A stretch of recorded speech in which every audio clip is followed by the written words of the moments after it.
여러분, 파업이 끝나면 모든 것이 원래대로 돌아올 거라고 생각하시나요? 하지만 진짜 게임은 그때부터 시작됐습니다. 우리가 생각했던 것보다 삼성은 훨씬 더 강력하고 치밀했죠. 파업이 끝난 후 모두가 예상치 못한 반전이 펼쳐졌습니다. 안녕하세요.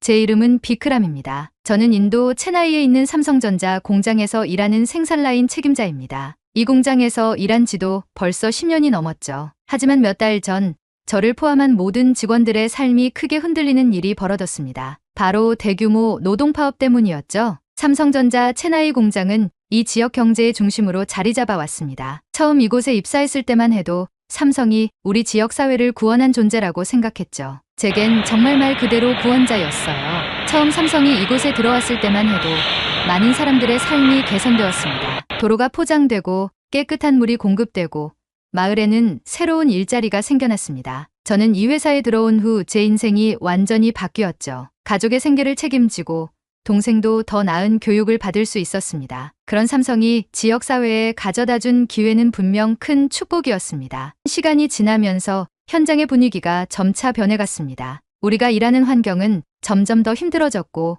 임금은 몇 년째 동결되어 있었습니다. 동시에 삼성에서 온 한국인 관리자들과의 소통은 점점 어려워졌습니다. 그들은 우리의 근로 조건에 대해 이해하지 못하는 것처럼 보였고 생산성에만 집착하는 듯했습니다. 현장 노동자들의 불만은 쌓여갔고 그 불만은 결국 노동조합을 통해 폭발하게 되었죠. 파업을 주도한 사람은 라비라는 인물이었습니다. 그는 노동조합에서 매우 강경한 입장을 취하며 근로자들의 요구를 강력하게 대변했습니다. 라비는 한때 공장에서 저와 함께 일했던 동료였는데 그는 사람들을 결집시키는데 천부적인 재능이 있었습니다. 그는 모두에게 우리가 마땅히 받아야 할 권리를 요구해야 한다고 주장했죠. 노조의 주장 중에는 임금 인상과 근로시간 단축이 가장 큰 쟁점이었습니다. 사실 그 요구 자체는 근로자들 사이에서 충분히 공감할 만한 것이었어요. 저도 가족을 부양하기 위해 열심히 일하고 있지만 생활비는 점점 오르는데 월급은 그대로였으니까요. 그리고 근무 시간은 여전히 길고 휴식 시간은 부족했죠. 그런데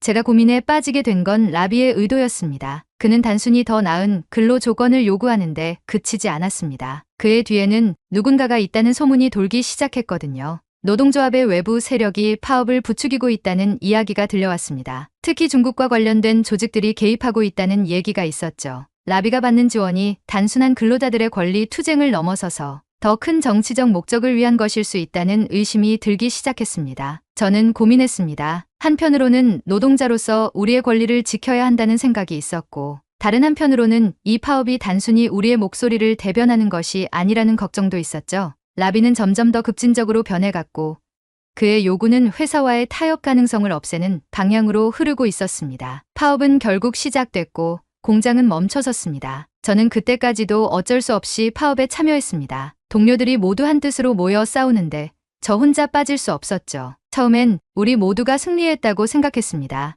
회사가 우리의 요구를 받아들이고 파업이 성공적으로 끝났으니까요. 모두들 파업이 끝난 후 일터로 돌아갔고 저는 이제 상황이 나아질 것이라고 기대했습니다. 그러나 삼성의 반격은 그때부터 시작되었습니다. 파업이 끝나고 회사는 우리에게 공식적으로 새로운 협상안을 제시하며 업무 재개를 명령했습니다. 처음엔 모든 것이 평화로워 보였습니다. 하지만 며칠 후부터 공장 내부에 이상한 분위기가 흐르기 시작했어요. 특히 라비와 함께 적극적으로 파업에 참여했던 사람들 중 몇몇이 갑자기 회사에서 자취를 감추기 시작했습니다. 사직서를 내거나 어딘가로 전근을 간다는 이유로 하나둘씩 사라지는 겁니다. 처음에는 그저 우연이라고 생각했습니다. 하지만 시간이 지날수록 그게 단순한 우연이 아니란 걸 깨닫게 되었죠. 삼성은 합법적이고 체계적으로 파업 주동자들을 관리하고 있었습니다. 파업에 깊이 관여한 사람들에 대한 인사평가가 철저히 이루어졌고 그 결과에 따라 그들이 공장에서 점차 밀려나고 있었던 것입니다. 회사는 분명히 법적 절차를 따르고 있었고 공식적인 발표는 없었지만 삼성은 이 상황을 완벽하게 통제하고 있었습니다. 삼성은 이번 파업을 통해 많은 것을 배운 것 같았습니다. 그들은 이제 더 이상 같은 실수를 반복하지 않겠다는 의지로 근로자 관리 시스템을 전면 재정비했습니다. 근로자들의 불만을 미리 파악하고 해결할 수 있는 소통 창구를 새로 마련했고 교육 프로그램을 도입하여 직원들의 직무 능력을 강화했습니다. 한편으론 파업 주동자들을 색출하며 그들이 다시 문제를 일으킬 가능성을 차단하고 있었죠. 그렇다면 라비는 어떻게 되었을까요? 그는 회사와의 충돌을 피하지 못했습니다. 라비는 여전히 노동조합의 얼굴이었지만 회사는 그를 완전히 고립시키기 시작했습니다. 그가 주장하던 급진적인 요구들은 더 이상 실현될 가능성이 없어 보였고 회사는 라비를 상대하지 않으려 했습니다. 결국 라비는 노동조합 내에서도 입지가 좁아졌습니다. 사람들이 그를 더 이상 신뢰하지 않게 된 겁니다. 저는 이 상황에서 복잡한 감정을 느꼈습니다. 한때는 저도 라비의 말을 믿고 파업에 동참했지만 점차 그가 단순한 근로자의 권리 투쟁을 넘어선 정치적 야망을 품고 있었다는 것을 깨닫게 되었죠. 그렇다고 그를 완전히 배신하고 싶지도 않았습니다. 그는 한때 우리를 위해 목소리를 높였던 사람이니까요. 하지만 삼성은 한 가지 확실하게 했습니다. 더 이상 이런 대규모 파업이 발생하지 않도록 체계를 구축하고 직원들을 관리하기 시작한 것이죠. 그들의 대응은 법적 절차를 따랐고 우리는 더 이상 회사를 상대로 무리한 요구를 할 수 없다는 걸 알게 되었습니다. 삼성은 파업 이후 더 강해졌고 더 체계적으로 변했습니다. 파업이 끝나고 저는 여전히 공장에서 일하고 있지만 과거와는 다른 회사의 태도를 느끼고 있습니다. 삼성은 단순히 우리가 요구하는 대로 움직이는 회사가 아닙니다. 그들은 언제나 한 발 앞서서 문제를 해결하고 더 이상 같은 실수를 반복하지 않기 위해 철저히 준비하고 있습니다. 그들의 대응은 합법적이었고 효과적이었습니다. 결국 파업은 우리에게 많은 교훈을 남겼습니다. 우리의 목소리가 중요하다는 것. 하지만 그 목소리가 잘못된 방향으로 흐르면 오히려 더 큰 혼란을 가져올 수 있다는 것을 깨닫게 해주었죠. 이후에도 공장의 분위기는 쉽게 풀리지 않았습니다. 많은 사람들이 처음에는 삼성이 그저 파업을 받아들이고 물러섰다고 생각했습니다. 하지만 얼마 지나지 않아 사람들은 서서히 삼성이 움직이고 있다는 것을 깨닫기 시작했죠. 공장의 바람은 조금씩 바뀌고 있었습니다. 저는 그때부터 불안감을 느꼈습니다. 표면적으로는 일이 정상화된 듯 보였지만 제 느낌은 달랐습니다. 삼성의 대응이 너무 조용하고 은밀하다는 것을 알게 되었습니다. 파업이 끝나자마자 삼성은 노동자들의 성과와 태도를 재평가하는 작업을 시작했어요. 겉으로는 아무 일 없다는 듯이 운영되었지만 관리자들은 근로자 개개인의 업무 효율성을 면밀히 모니터링하고 있었고 파업에 깊이 개입했던 사람들이 어떻게 일하고 있는지 특별히 관심을 두고 있었습니다. 저는 그 당시 생산라인에서 책임자로 일하고 있었기 때문에 관리팀과 자주 소통할 기회가 있었습니다. 그래서 더 많은 것들을 들을 수 있었죠. 삼성은 노조와의 관계를 재정립하기 위해 철저한 전략을 세우고 있었습니다. 겉으로는 협력적인 태도를 취했지만 속으로는 노조가 다시는 큰 힘을 발휘하지 못하게 만드는 조치를 진행하고 있었던 겁니다. 우선 삼성은 근로자들의 불만을 사전에 파악하고 처리할 수 있는 새로운 의견 수렴 시스템을 도입했습니다. 파업이 일어나기 전에 이미 많은 불만이 쌓여 있었지만 그 불만들이 제대로 회사에 전달되지 않은 게 문제였죠. 그래서 이번엔 근로자들이 직접적으로 문제를 제기할 수 있는 창구를 만들고 그들의 요구가 회사 내부에서 논의되도록 투명한 절차를 세웠습니다. 이는 노동자들이 노조에 의존하지 않고도 회사와 소통할 수 있는 방법을 제공한 것이었죠. 또한 회사는 근로자들의 성과와 기여도를 철저히 평가하며 그에 따라 보상 체계를 개편했습니다. 성과가 좋은 직원들에게는 더 많은 혜택과 승진 기회를 제공했어요. 이 시스템은 근로자들로 하여금 노조에 의존하지 않고 개인적으로 더 나은 성과를 올리도록 독려하는 방식이었죠. 회사는 노동자들의 충성심을 분산시키려는 계획을 은밀하게 추진했습니다. 다시 말해 노조라는 하나의 큰 힘보다는 개개인이 성과에 집중하게 만들고 싶었던 겁니다. 저도 그 평가 체계에서 자유롭지 않았습니다. 저 역시 파업에 참여했던 사람이었기 때문에 회사가 저를 어떻게 평가할지 불안했죠. 성실하게 일해왔던 10년 동안의 경력이 저를 보호해줄 것이라 생각했지만 파업 참여자라는 꼬리표는 쉽게 사라지지 않았습니다. 삼성이 우리를 어떻게 대할지 또 어떻게 평가할지 알 수 없었기 때문에 모든 직원이 긴장한 상태로 일에 복귀했습니다. 그러나 가장 큰 변화는 노조의 내부 갈등이었습니다. 파업이 끝난 후 라비는 여전히 노동조합의 얼굴이었지만 그의 영향력은 점점 줄어들고 있었습니다. 삼성의 새로운 정책과 대응 방식이 노조 내부의 결속력을 흔들고 있었기 때문이었죠. 삼성은 파업 주동자들을 직접적으로 처벌하지 않았습니다. 오히려 그들은 합법적인 평가 시스템을 통해 근로자들의 성과와 태도를 따지기 시작했고 직접적인 보복 대신 조직 내에서 자연스럽게 사람들을 배제하는 방식을 택한 것이었죠. 노동자들 사이에서 불만과 분열이 생기기 시작했습니다. 라비는 여전히 삼성에 맞서 싸우자고 외쳤지만 많은 사람들이 그를 더 이상 믿지 않았습니다. 파업 이후에도 근로 조건이 획기적으로 개선되지 않았고 오히려 회사는 새로운 시스템을 도입해 더 큰 통제력을 확보하고 있었습니다. 사람들은 그제서야 라비가 외부 세력과 결탁해 파업을 선동했다는 소문을 믿기 시작했어요. 그가 진정으로 노동자들을 위한 것이 아니라 자신의 정치적 목적을 위해 움직였다는 의혹이 퍼지면서 그의 입지는 좁아져 갔죠. 저 역시 라비를 믿었던 시절이 있었습니다. 처음엔 그가 정말로 우리를 위해 싸운다고 생각했죠. 하지만 그의 급진적인 요구가 점점 커지면서 그리고 중국과의 연계설이 돌면서 저도 그에게서 거리를 두기 시작했습니다. 그가 주장했던 것처럼 우리는 마땅히 더 나은 조건에서 일할 자격이 있었지만 파업이 실제로 우리에게 돌아온 것은 혼란과 두려움이었습니다. 삼성은 이 파업을 교훈으로 삼아 더 강해졌습니다. 그들은 파업 이후에도 직원들의 근로 환경을 일부 개선했지만 그 과정에서 자신들의 입지를 더 확고히 다질 수 있는 방향으로 제도적 변화를 추진했습니다. 근로자들이 다시는 노조에 의존해 회사를 흔들 수 없도록 사전 예방 차원에서 모든 가능성을 차단하기 시작한 겁니다. 또한 삼성은 직원들의 직무 능력을 강화하기 위한 교육 프로그램을 확대했습니다. 단순한 기술 교육이 아니라 글로벌 경쟁력을 키우는 교육을 통해 인도, 현지 근로자들이 삼성의 글로벌 기준에 맞게 일할 수 있도록 지원한 것이었죠. 그 과정에서 노동자들이 더는 불만을 가지지 않도록 회사에 대한 충성심을 높이는 방법도 병행되었습니다. 이 모든 것이 법적 절차를 준수한 합법적인 대응이었습니다. 하지만 삼성의 이런 변화는 직원들 사이에서 미묘한 갈등을 일으키기 시작했습니다. 성과에 따른 보상 체계가 도입되면서 직원들은 서로 경쟁하게 되었고 노동조합의 결속력은 점점 약해져 갔습니다. 특히 라비의 강경한 입장에 반대하는 사람들이 늘어나기 시작했죠. 사람들은 점차 라비의 말보다는 자신의 성과에 더 집중하게 되었고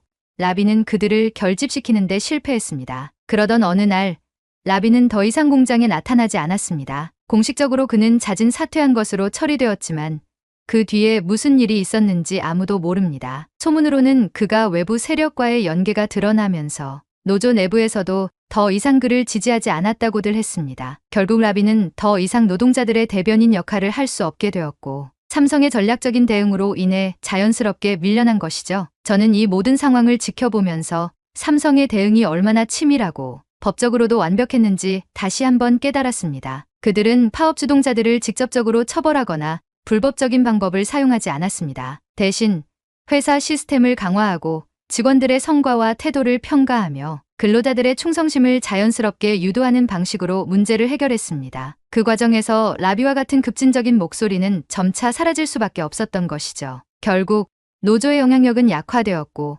삼성은 더 강력한 내부 통제를 확립했습니다. 하지만 동시에 회사는 근로자들의 복지를 일부 개선하고 직원들이 스스로 회사에 충성할 수 있도록 환경을 조성했습니다. 이제는 노동자들이 노조에 의존하기보다는 개인의 성과와 발전에 집중하는 분위기가 자리 잡게 되었죠. 이제 저는 다시 평소처럼 공장에서 일하고 있습니다. 파업이 끝난 후 회사는 많은 변화를 겪었고 저 또한 그 변화를 체감하고 있습니다. 삼성이 이번 사건을 통해 얼마나 현명하게 대응했는지 그리고 그들의 시스템이 얼마나 철저하게 작동하는지 느끼고 있습니다. 우리는 더 이상 파업 이전으로 돌아갈 수 없다는 것을 알게 되었죠. 회사는 더 이상 우리에게 호락호락하지 않으며 우리가 요구하는 것을 받아들이되 그 과정에서 자신들이 손해보지 않도록 철저히 대비하고 있었습니다. 이제 우리는 그저 주어진 자리에서 열심히 일하며 자신의 성과로 회사에서 인정받는 것 외에는 선택지가 없습니다. 하지만 이번 사건을 통해 얻은 교훈은 분명합니다. 삼성은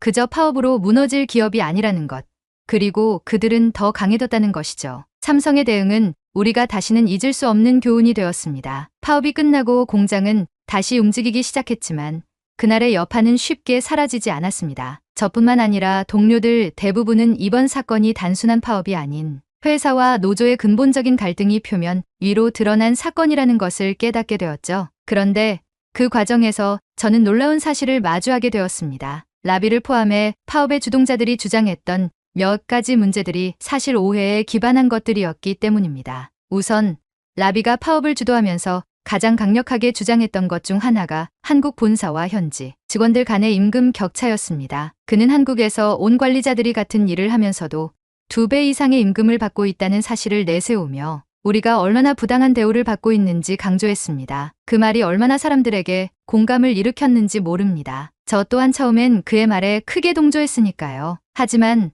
파업이 끝난 후 회사 측과의 공식적인 면담 과정에서 그 이야기가 사실과는 다르다는 것을 알게 되었습니다. 물론 한국인 관리자들이 더 높은 급여를 받는 건 맞았지만 그것은 단순한 직무 차이와 책임의 범위에서 오는 것이었죠. 한국에서 온 관리자들은 현지에서의 근무 외에도 본사와의 소통, 글로벌 프로젝트 관리 등 추가적인 업무가 있었습니다. 그들의 임금 격차는 우리가 생각했던 것만큼 단순한 불평등이 아니었던 거죠. 라비는 이 부분을 잘못 해석하거나 의도적으로 왜곡해서 우리를 선동했던 겁니다. 하지만 이 사실이 밝혀진 이후에도 이미 그는 우리 사이에서 큰 영향력을 발휘하고 있었습니다. 파업은 그의 주장에 근거해 벌어졌고 많은 사람들이 그가 말한 내용이 전부 사실이라고 믿었기 때문입니다. 또 한 가지는 근로 환경 문제였습니다. 라비는 삼성의 공장 운영 방식이 근로자들의 안전과 건강을 위협한다고 주장했습니다. 특히 공장 내 긴 근무 시간과 강도 높은 작업량에 대해 강하게 비판했죠.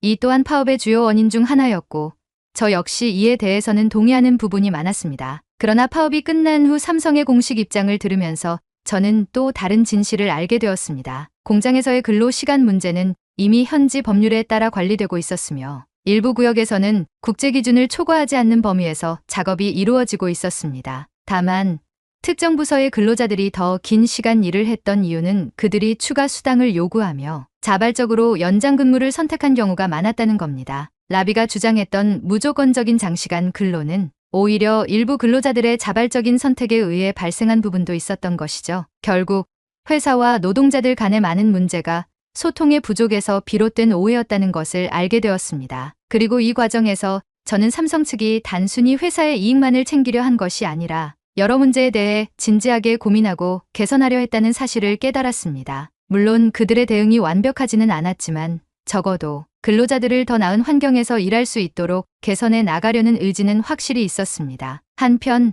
라비는 이 모든 과정에서 우리에게 가장 큰 혼란을 주었던 사람이었지만 그의 진짜 의도가 무엇인지에 대해서는 많은 논란이 있었습니다. 처음엔 정말로 우리를 위해 싸우는 사람인 줄 알았지만 시간이 지나면서 그의 의도에 대한 의심이 커졌습니다. 그가 말했던 여러 주장들이 사실과 다른 것으로 드러났고 그는 우리를 이끌고 간 그 방향이 잘못된 길이라는 것을 인정하지 않았습니다. 하지만 여기서 한 가지 중요한 사실이 밝혀졌습니다. 라비가 주장했던 일부 사항은 사실 외부의 부정확한 정보에 의해 왜곡된 것이었고 그는 그 정보들을 맹신한 채 우리를 선동했던 겁니다. 그렇다고 해서 라비를 변명하고 싶은 마음은 없습니다. 왜냐하면 그는 회사를 상대로 더 강력한 충돌을 유도했기 때문이죠. 그러나 저 역시 라비가 단순히 자신의 야망만을 위해 움직였다고 믿지는 않습니다. 그 또한 현실을 제대로 파악하지 못한 상태에서 우리를 위해 싸웠다고 생각합니다. 그러던 중 라비의 파벌 안에서 갈등이 생기기 시작했습니다. 특히 파업 이후 많은 사람들이 그가 말했던 내용이 사실과 달랐다는 것을 알게 되면서 그의 리더십의 의문을 제기하기 시작했습니다. 회사 측과의 대화에서 라비가 주장했던 임금 격차와 근로 환경 문제가 사실상 해결 불가능한 요구라는 점이 밝혀지면서 그의 지지자들 중 일부가 노조 내부에서 이탈하기 시작했죠. 그들은 더 이상 라비의 급진적인 방식을 지지하지 않았습니다. 그러나 그보다도 더 큰 문제는 삼성의 대응이었습니다. 회사는 라비의 주장을 반박하는데 그치지 않고 더 나은 환경을 만들어가기 위한 제도적 변화를 약속했습니다. 이번 파업을 통해 회사의 취약한 소통 구조를 인지한 삼성은 근로자들이 더 쉽게 의견을 제시할 수 있는 체계를 마련했고 직무교육과 복지 프로그램을 확장해 나갔습니다. 삼성은 근로자들의 요구를 단순히 거부하는 대신 그들의 문제를 해결해 줄 수 있는 시스템을 도입해 라비와 같은 급진적인 목소리를 약화시키는 방식으로 대응했습니다. 그 결과 라비의 주도권은 점점 약해졌고 그는 결국 공장에서 더 이상 힘을 쓰지 못하게 되었습니다. 그의 동료들조차 그를 믿지 않았고 회사의 공식 발표에 따라 그의 주장은 더 이상 힘을 얻지 못하게 되었죠. 삼성의 대응은 직접적인 보복이 아닌 점진적인 변화를 통해 라비와 같은 급진적인 목소리를 잠재우는 것이었으니까요. 하지만 여기서 끝난 것이 아닙니다. 라비가 물러난 후 노동조합은 큰 혼란에 빠졌습니다. 그동안 라비의 리더십을 따라왔던 많은 사람들이 그를 떠나면서 노조 내부는 분열되었고 그 틈을 타 회사는 보다 효율적인 인사 시스템과 근로 환경을 정비하기 시작했습니다. 노동자들이 불만을 제기하기 전에 문제를 해결할 수 있는 소통 창구를 만들고 근로자들 개개인의 성과에 따른 보상 시스템을 통해 노조의 영향력을 줄여나가기 시작한 것이죠. 저는 이 모든 과정을 지켜보며 파업이 단순한 투쟁이 아니었다는 것을 깨달았습니다. 그것은 회사의 체계적 대응과 근로자들 간의 복잡한 감정이 얽힌 사건이었죠. 그 결과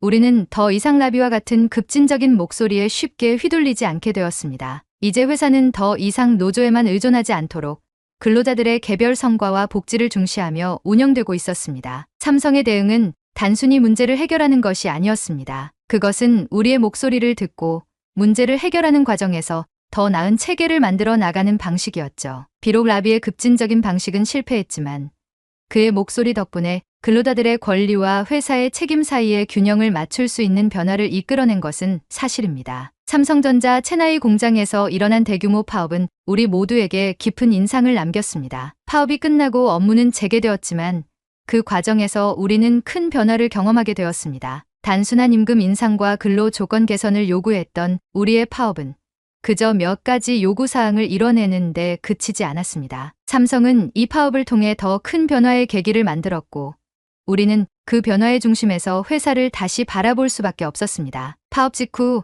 라비가 주장했던 급진적인 요구들은 서서히 힘을 잃기 시작했습니다. 파업 당시 우리는 그가 주장했던 것들이 우리에게 반드시 필요한 요구라고 생각했지만 시간이 지나면서 그가 외부 세력의 영향을 받았다는 소문과 함께 그의 주장들이 정확하지 않았다는 것이 밝혀졌습니다. 특히 한국 본사와 현지 근로자들의 임금 격차나 장시간 근로 문제에 대해선 오해가 있었고 이 오해가 근로자들을 선동하는 데 큰 역할을 했다는 것이 드러났죠. 라비는 우리를 대표하는 목소리를 냈지만 그의 리더십은 점차 노동조합 내에서도 비판을 받기 시작했습니다. 파업 이후 근로자들 사이에서는 라비의 주장이 과장되었고 지나치게 급진적이었다는 자각이 생기면서 노조 내부는 분열을 겪기 시작했습니다. 그리고 무엇보다 중요한 것은 삼성의 대응이 너무나도 치밀하고 전략적이었다는 점입니다. 삼성은 직접적인 보복이나 불법적인 대응을 하지 않았습니다. 대신 근로자들의 성과를 철저히 평가하고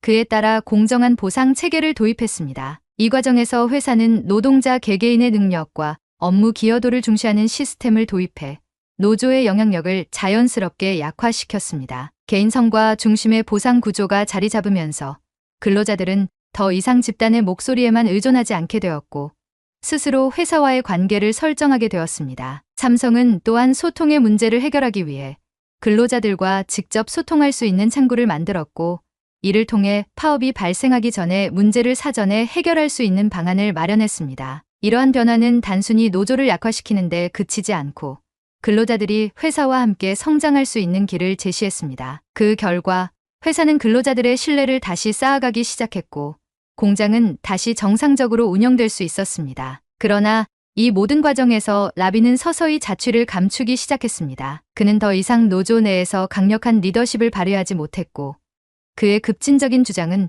더 이상 근로자들에게 받아들여지지 않았습니다. 결국 그는 공장에서 사라졌고 남은 사람들은 회사의 새로운 시스템에 적응하기 시작했습니다. 이번 파업을 통해 저는 삼성이 얼마나 강력하고 체계적인 대응 능력을 가지고 있는지 깨달았습니다. 단순한 요구에 쉽게 굴복하는 회사가 아니라 근본적인 문제를 해결하고 더 나은 방향으로 조직을 운영할 수 있는 능력을 가진 기업이라는 것을 알게 된 거죠. 삼성은 불만을 해소하면서도 더 이상 큰 파업이 발생하지 않도록 하는 치밀한 전략을 세운 것입니다. 물론 이번 파업이 우리에게 가져다준 긍정적인 변화도 있습니다. 근로 환경이 개선되었고 임금 인상도 이루어졌습니다. 하지만 그 모든 과정이 극단적인 투쟁을 통해 얻어진 것이 아니라는 것을 깨닫는 데는 오랜 시간이 걸리지 않았습니다. 타협과 대화가 훨씬 더 효율적이었고 더 나은 결과를 만들어낼 수 있었다는 것을 알게 되었죠. 저는 이번 사건을 통해 많은 것을 배웠습니다. 회사와의 갈등이 생길 때마다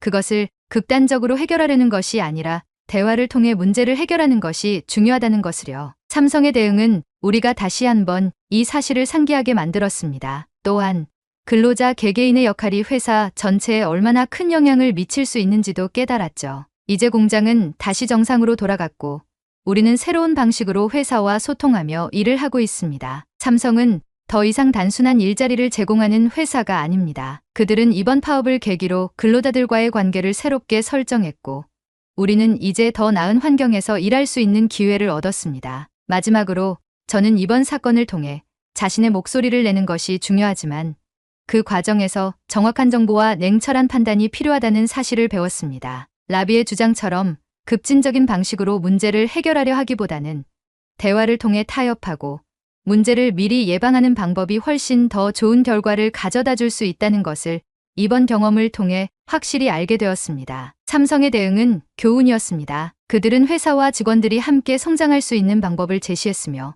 우리는 그 과정에서 더 나은 근로 환경과 더 많은 기회를 얻게 되었습니다. 하지만 그 기회는 급진적인 투쟁이 아닌 합리적인 대화와 소통에서 비롯된 것입니다. 삼성은 그 점에서 탁월했습니다. 이제 우리는 다시 한번 새로운 시작을 맞이하고 있습니다. 앞으로도 회사와 근로자들이 서로 협력하며 더 나은 미래를 만들어 나갈 수 있기를 기대합니다. 그리고 그 과정에서 함께 성장하는 법을 배워가겠죠. 지금까지 영상을 시청해주셔서 감사합니다. 다음에는 더욱더 감동적인 이야기로 찾아뵐게요. 감사합니다.